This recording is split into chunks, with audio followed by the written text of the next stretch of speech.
ಯಾಕೆ Singapore successful ಆಗಿತ್ತು, India fail?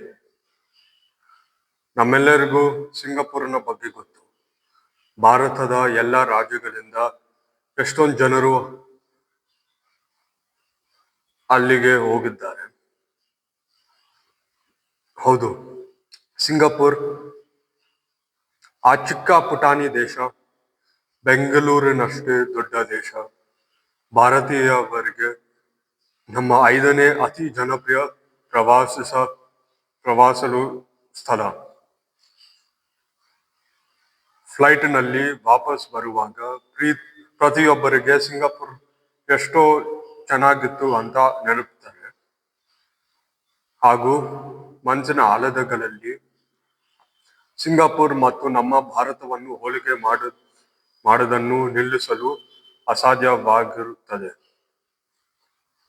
Flight ವಾಪಸ್ ನಮ್ಮ ವಾಸಿಸುವ ನಗರಕ್ಕೆ ತಲುಪುವಾಗ, ಫ್ಲೈಟ್ ನಮ್ಮ ನಗರದ ಏರ್ಪೋರ್ಟ್ ರಸ್ತೆ ಮುಟ್ಟಾಗ ನಮಗೆ ಅನ್ಸತ್ತೆ ಒಂದು ಸಿಹಿಯಾದ ಕನಸು ಅಂತಿಮ ಬಂದಿದ ಹಾಗೆ.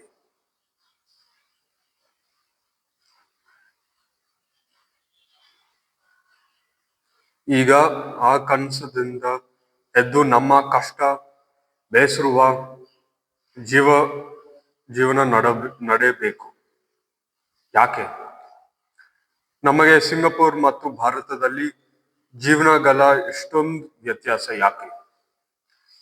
ಈ ವಿಡಿಯೋನಲ್ಲಿ ನಾವು ನೋಡ್ತೀವಿ ಯಾಕೆ ಸಿಂಗಪುರ್ ಯಶಸ್ಸಾಯಿತು ಮತ್ತು ಇಂಡಿಯಾ ಫೇಲ್ ಆಯಿತು.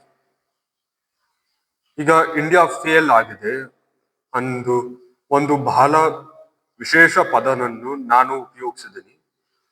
ಹೃದಯದ ಆಳಗಳಲ್ಲಿ ನಿಮ್ಮೆಲ್ಲರಿಗೂ ಈ ಮಾತಿನ ಸತ್ಯವನ್ನು ಎಲ್ಲರಿಗೂ ಚೆನ್ನಾಗಿ ಅರ್ಥವಾಗಿದೆ. ಎಲ್ಲರಿಗೂ ಗೊತ್ತು, ಈ ಇಂಡಿಯಾ ನಿಮಗೆ ವಾದಿಸಿದ ಹಾಗೆಯಲ್ಲ. ಇದರಲ್ಲದೆ ಹೇಗೆ ಅರ್ಥ ಮಾಡಬಹುದು, ಪ್ರತಿ ವರ್ಷ ಹೆಚ್ಚಾಗಿ ಭಾರತೀಯರು ತಮ್ಮ ಮಾತೃಭೂಮಿಯನ್ನು ಬಿಟ್ಟು ಅವರ ಪೂರ್ವಜನರ ಕಟ್ಟಿದ್ದ ಆಸ್ತಿ, ಜಮೀನು ಎಲ್ಲವನ್ನು ಬಿಟ್ಟು ಸಾವಿರಾರು ಕಿಲೋಮೀಟರ್ ಮತ್ತು ಸಮುದ್ರಗಳನ್ನು ದಾಟಿ ಬೇರೆ ದೇಶದಲ್ಲಿ ನಿವಾಸಿ ತಗೊಳ್ತಾರೆ. ನಿಮ್ಮ ಮನಸ್ಸಿನಲ್ಲಿ ಇಂಡಿಯಾ ಫೇಲ್ ಭಾವನೆಗಳನ್ನು 101% ಖಂಡಿತ ನಿಜ. ಸಿಂಗಪುರ್ ಬರೀ 60 ವರ್ಷಗಳ ಹಿಂದೆ ಇಂಡಿಯಾಗಿಂತ ಹಲವಾರು ಸತಿ ಇನ್ನೂ ಕಷ್ಟ ಸ್ಥಿತಿಯಲ್ಲಿತ್ತು. ಹೇಗೆ ಇಂಡಿಯಾದ ಬೇರೆ ಬೇರೆ ರಾಜ್ಯಗಳ ಕಣ್ಣಿನಲ್ಲಿ ಬಿಹಾರ್ ಕಾಣ್ತತೆ, ಹಾಗೆಯೇ ಸಿಂಗಪುರ್ ದಕ್ಷಿಣ ಪೂರ್ವ ಏಷ್ಯಾನಲ್ಲಿ ಕಾಣ್ತಿತ್ತು. ಒಮ್ಮೆ ಸಿಂಗಪುರ್ ಮಲೇಷ್ಯಾನಲ್ಲಿ ಸೇರಲು ಬೇಡ್ತಿದ್ರು ಮತ್ತು ಮಲೇಷ್ಯಾ ಕಾಲಲ್ಲಿ ಒದ್ದಿ ಆಚೆ ಬಿಸಾಕ್ತು. ಆವಾಗ ಸಿಂಗಪೂರಿನ ಪ್ರಧಾನಿಯವರು ಬಹಿರಂಗವಾಗಿ ಅವನ ಕನಸು ಸಿಂಗಪುರ್ ಕೋಲ್ಕತ್ತಾನ ಹಾಗೆ ಮಾಡಬೇಕು, ಸಿಂಗಪುರ್ ಕೋಲ್ಕತ್ತಾನೆ ಹಾಗೆ ಒಂದು ನಗರವನ್ನು ಮಾಡಲು ಅವನ ಗುರಿ ಅಂತ ಹೇಳಿದ್ರು. ನೆನಪಿರ್ಲಿ, ಇದು ಅದೇ ಸಿಂಗಪುರ್ ಗುರಿವಿತ್ತು. ಅದೇ ಸಿಂಗಪುರ್ ಈಗ 2025ನಲ್ಲಿ ಕೋಲ್ಕತ್ತಾಗಿಂತ ಅರೇಬಿಯನ್ ಸಮುದ್ರ ಮತ್ತು ಬೆಂಗಾಲ್ ಸಮುದ್ರ ಮಧ್ಯದ ಅಂತರಗಿಂತ ಹೆಚ್ಚು ವ್ಯತ್ಯಾಸವಿದೆ. ಈಗ ಜನರು ಇಂಡಿಯಾದಿಂದ ಪಾರಾಗ್ತಾರೆ. ಹೌದು, ನಾನು ಸ್ಪಷ್ಟವಾಗಿ ಪಾರಾಗು ಪದವನ್ನು ಬಳಸಿದ್ದೀನಿ. ಇದು ಖಂಡಿತ ಒಂದು ಬಲವಾದ ಪದ, ಆದರೂ ಈ ಪದ ನಿರ್ವಿವಾದವಾಗಿ ಸರಿಯಾದ ಪದವೇ? ಇದಕ್ಕಿಂತ ಬೇರೇನು ವಿವರಣೆ ಇದಕ್ಕೆ ಡಂಕಿ ರೂಟ್ಗೆ ಸಾಧ್ಯ ಹೇಳಿ? ಇದರಲ್ಲಿ ಸಾವಿರಾರು ಭಾರತೀಯರು ತಮ್ಮ ಎಲ್ಲಾ ಕುಟುಂಬ ಆಸ್ತಿ, ಜೀವನ ಪೂರ್ತಿ ಉಳಿವು, ವರಸೆ ಮಾರ್ಬಿಟ್ಟು ಅವರ ಜೀವನ ಮಕ್ಕಳೆಲ್ಲ ವಿಶ್ವಗುರು ಭಾರತದಿಂದ ಕಿತ್ತಿ ಸೌತ್ ಅಮೆರಿಕದ ಯಾವ್ದೋ ವಿಚಿತ್ರ ದೇಶಕ್ಕೆ 4ನೇ ಪ್ರಪಂಚದ ಅತಿ ದೊಡ್ಡ ಎಕನಾಮಿದಿಂದ ಸಾವಿರಾರು ಕಿಲೋಮೀಟರ್ ಪ್ರಯಾಣ ಮಾಡಿ ಒಂದು ಜೀವನ ಅಪಾಯಕಾರಿ ಮಾರ್ಗದಲ್ಲಿ ಭಾಗವಹಿಸುತ್ತಾರೆ. ಮೆಕ್ಸಿಕೋನ ದಟ್ಟ ಕಾಡುಗಳಲ್ಲಿ ಹಲವಾರು ಪ್ರಯಾಣಿಗಳು ಮಾರ್ಗದಲ್ಲಿ ಸಾಯ್ತಾರೆ. ದಾರಿಯ ಅಲ್ಲಿ ಶವಗಳು ಅಲ್ಲೇ ಬಿದ್ದಿರ್ತಾರೆ. ಪ್ರಯಾಣಿಗಳು ದಾರಿಯಲ್ಲಿ ಸಂಚಕೋರರು, ಕೊಲೆಗಾರರು ಮತ್ತು ಕಾರ್ಟೆಲ್ಗಳು ಹಲವಾರು ಸತಿ ಅಡ್ಡ ಬರ್ತಾರೆ. ಹೌದು, ಅದೇ ಕಾರ್ಟೆಲ್ಗಳು. ಅವರ ಕ್ರೂರಿತನ ಇಡೀ ಪ್ರಪಂಚಕ್ಕೆ ಗೊತ್ತು. ಶರೀರದ ತಲೆಯನ್ನು ಮತ್ತು ಕೈ ಕಾಲುಗಳನ್ನು ಕತ್ತರಿಸುತ್ತಾರೆ ಅವರು. ಪ್ರಯಾಣಿಗಳು ನರಕದಲ್ಲಿ ದಾಟ್ತಾ ಇದ್ದಾರೆ. ಯಾಕೆ ನರಕವನ್ನು ಸಹಿಸುತ್ತಾರೆ?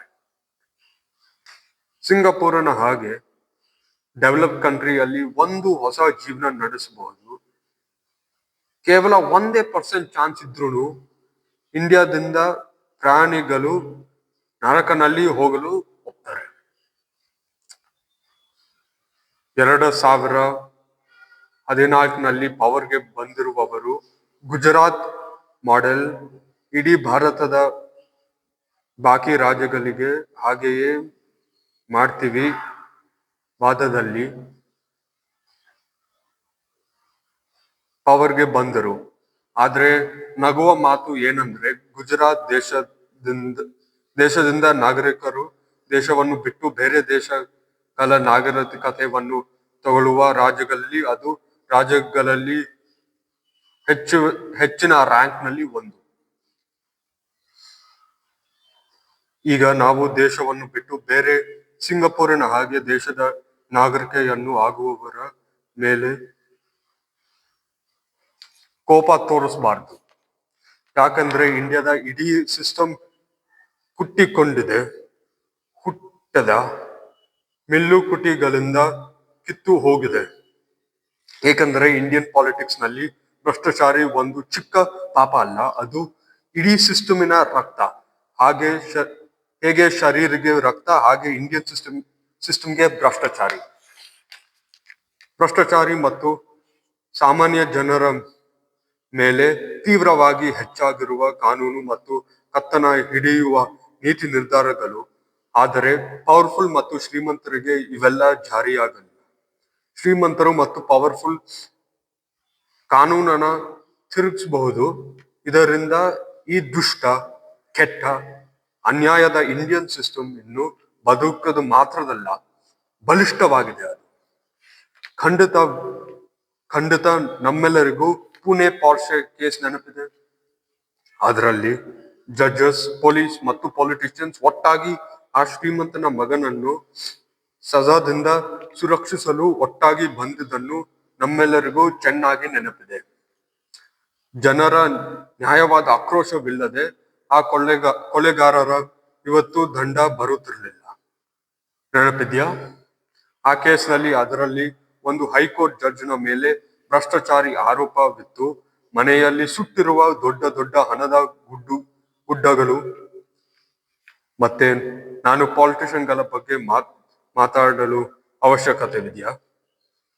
ಬಿಳಿ ಖಾದಿ ಕುರ್ತಾ, ಶರ್ಟ್, ಪ್ಯಾಂಟ್ ಮತ್ತು ಮಾಮೂಲಿ ಚಪ್ಪಲ್ಗಳನ್ನು ವೇಷ ಹಾಕೊಂಡು ಯಾವಾಗ್ಲೂ ಕ್ಯಾಮ್ರಾ ಮುಂದೆ ಸ್ಮೈಲ್ ಮಾಡ್ಬಿಟ್ಟು ಮತ್ತು ಕೈ ಜೋಡಿಸಿ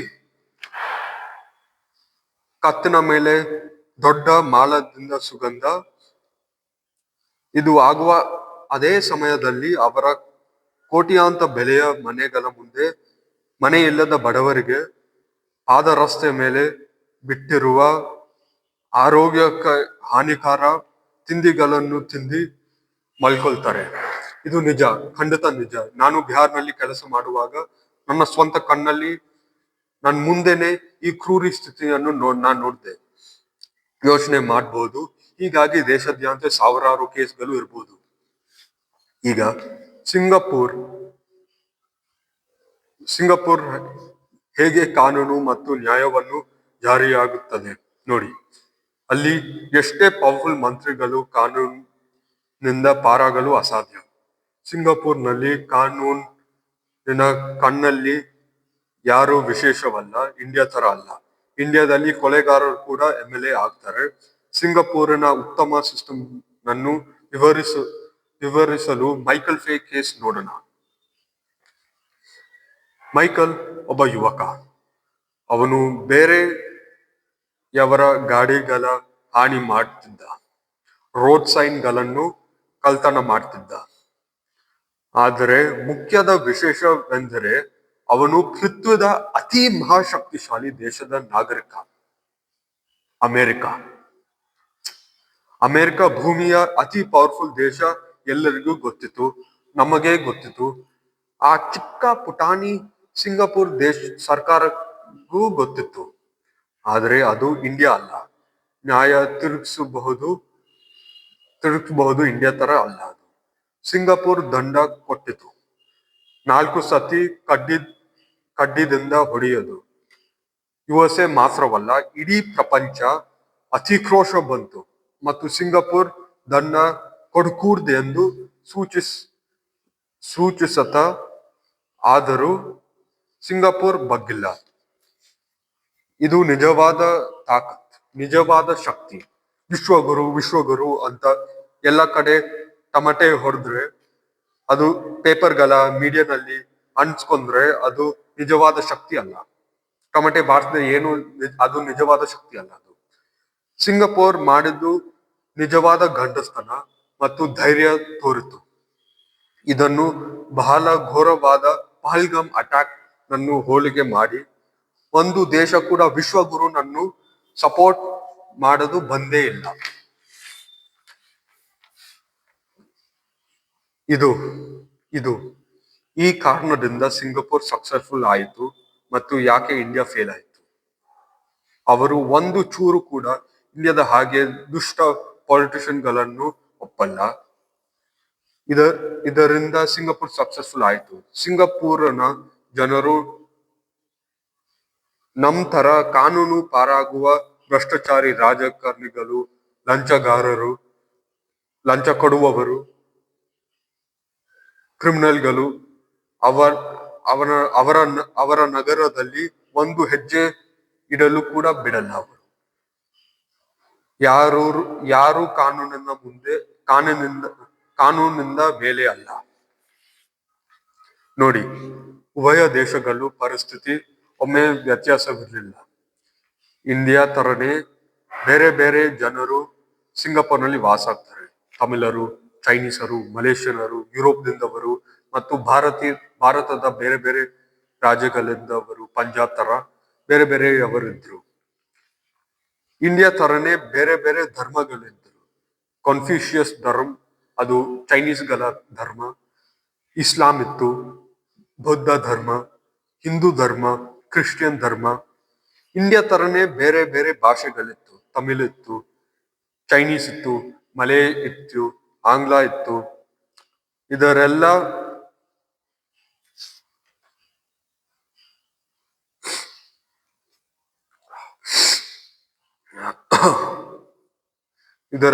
ಇದ್ದರೂ ಅವರು ಮುಂದೆ ಹೋದ್ರು. ಇದರಿಂದ ಸ್ಪಷ್ಟವಾಗಿ ಪಾಠ ನಮ್ಗೆ ಬರುತ್ತೆ. ಇಂಡಿಯಾದ ಜನರು ಇಂಡಿಯಾವನ್ನು ಕೆಳಗೆ ಎಳಿತಾ ಇಲ್ಲ. ನಮ್ಮ ಪಾಲಿಟಿಕ್ಸ್ ಕಾರಣದಿಂದ ಇಂಡಿಯಾ ಕೆಟ್ಟ ಪರಿಸ್ಥಿತಿಯಲ್ಲಿದೆ. ನಿಜವಾದ ಅಭಿವೃದ್ಧಿ ಅಲ್ಲಿ ಸಿಂಗಾಪುರ್ನಲ್ಲಿ ನಡೆಯಿತು.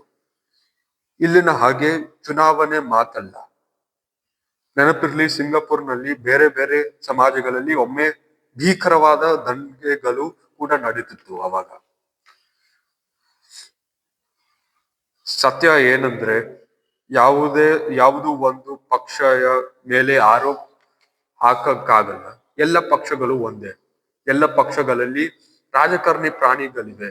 ಅವರು ಸಿದ್ಧಾಂತಗಳು, ಪಕ್ಷಗಳು, ನೀತಿ ನಿರ್ಧಾರಗಳು, ಮೈತ್ರಿತ್ವಗಳು ಬಟ್ಟೆಗಳ ಹಾಗೆ ಬದಲಿಸ್ತಾರೆ. ಹಂಗೆ ಸ್ವಿಚ್ ಮಾಡ್ಕೊಂಡೇ ಇರ್ತಾರೆ. ಈಗ ಅವರು ನಿಷ್ಠಾವಂತವಾಗಿರುತ್ತಾರ, ಆ ಕಾರ್ಖಾನೆ ಜನರಿಗೆ ನಿಷ್ಠಾವಂತವಾಗಿರುತ್ತಾರ ಆ ಕಾರ್ಖಾನೆ ಕೆಲಸವರ ಬರೀ 10,000 ಸಂಬಳದಲ್ಲಿ 5 ಮಕ್ಕಳು, 1 ಹೆಂಡತಿ ಮತ್ತು ತಮ್ಮ ಹಿರಿಯಾಗಿರುವ ಪೇರೆಂಟ್ಸ್ ಗಳನ್ನು ಜೀವನ ಜೀವನ ನೋಡಲು ಆ ಒಂದು ಪುಟಾಣಿ ರೂಮ್ ನಲ್ಲಿ ಎಲ್ಲರೂ ಒಂದೇ ಮನೆಯಲ್ಲಿ ಅವನ್ಗೆ ನಿಷ್ಠಾವಂತವಾಗಿರುತ್ತಾರ? ಖಂಡಿತ ಇಲ್ಲ. ಬೇರೆ ದೇಶಗಳ ಟೂರಿಸ್ಟ್ ಗಳು ಈಗಿನ ಸಿಂಗಪುರ್ನನ್ನು ನೋಡಲು ಬರ್ತಾರೆ. ನಮ್ಮ ದೇಶದ ಹಳೇ ಮಹತ್ವವನ್ನು ನೋಡಲು ಬೇರೆ ದೇಶಗಳ ಪ್ರವಾಸಿಗಳು ಬರ್ತಾರೆ. ಹಳೇದು ಅದು ಮುಖ್ಯ ವ್ಯತ್ಯಾಸ. ಹೌದು, ಆವಾಗ ನಾವು ನಿಜವಾಗಿ ಮಹಾನವಾಗಿರ್ತಿದ್ವಿ. ಮೌರ್ಯ ಸಾಮ್ರಾಟ, ಚಾಲುಕ್ಯ ಸಾಮ್ರಾಟ, ಗುಪ್ತ ಸಾಮ್ರಾಟ, ವಿಜಯನಗರ ಸಾಮ್ರಾಟನಲ್ಲಿ ನೆನಪಿರ್ಲಿ, ರಸ್ತೆಯಲ್ಲಿ ಹಣ್ಣುಗಳ ಮಾರ್ದ ಹಾಗೆಯೇ ಅವರು ವಜ್ರಗಳು ಕೂಡ ಮಾರಾಟ ಮಾಡ್ತಿದ್ರು ಅವಾಗ. ನಮ್ಮ ಪೂರ್ವಜನಿಕರು ಒಂದು ಧರ್ಮದ ಪ್ರಕಾರದ ದೇಶ ಸಮಾಜ ಕಟ್ಟಿದ್ರು. ನಾವ್ ಯಾಕೆ ಮಾಡಕ್ಕಾಗಲ್ಲ? ನಾವು 2,000 ವರ್ಷಗಳಿಂದ ಕ್ರೂರಿ ದಬ್ಬಳಿಕೆ ಮಾಡುವ ಆಳುವವರನ್ನು ಹೋರಾಟಿಸಿ ಗೆದ್ದಿದ್ವಿ. ಯವನಗಳಿಂದ ಬ್ರಿಟಿಷ್ಗಳ ತನಕ ಎಲ್ಲರನ್ನೂ ಜಯಿಸಿದ್ವಿ. ಈಗ ನಾವು ಈ ಸ್ವಂತ ದೇಶಗಳಲ್ಲಿ ನಮ್ ದ್ರೋಹಿಗಳನ್ನು ಜಯಿಸಕ್ಕಾಗಲ್ವಾ? ನಾವು ಈ ಗುಂಪು ಮಾತಿನಲ್ಲಿ ಜನರದ ಬೆಲೆ ನೋಡ್ತಾರೆ, ವಾದವನ್ನು ಕೊಟ್ಕೊಂಡೇ ಇರ್ತಾರೆ. ಆದ್ರೆ ರೈತರ, ಕಚೇರಿ ಕೆಲಸಗಾರರ, ಕಾರ್ಖಾನೆಯಲ್ಲಿ ಕೆಲಸ ಮಾಡುವವನ ಕಷ್ಟಪಟ್ಟು ದುಡಿದ ಟ್ಯಾಕ್ಸ್ ಹಣವೆಲ್ಲ ಕಳ್ತನ ಮಾಡಿ ಅವರ ಸ್ವಿಸ್ ಬ್ಯಾಂಕ್ ಅಕೌಂಟ್ಗೆ ಹಾಕೊಂಡು ಸೇರ್ಕೊಂಡು ನಾವು ಸೋಲ್ಸಕ್ಕಾಗಲ್ವಾ? ಡಿಮಾನಿಟೈಸೇಷನ್ ಬ್ಲಾಕ್ ಮನಿ ಹಿಡಿಯಲು ವೈಫಲ್ಯವಾಯಿತು. ಆದ್ರೆ ನಾವು ಜನರು ಖಂಡಿತ ಬ್ಲಾಕ್ ಮನಿಯನ್ನು ಹಿಡ್ಬೋದು. ಜೈ ಭಾರತ.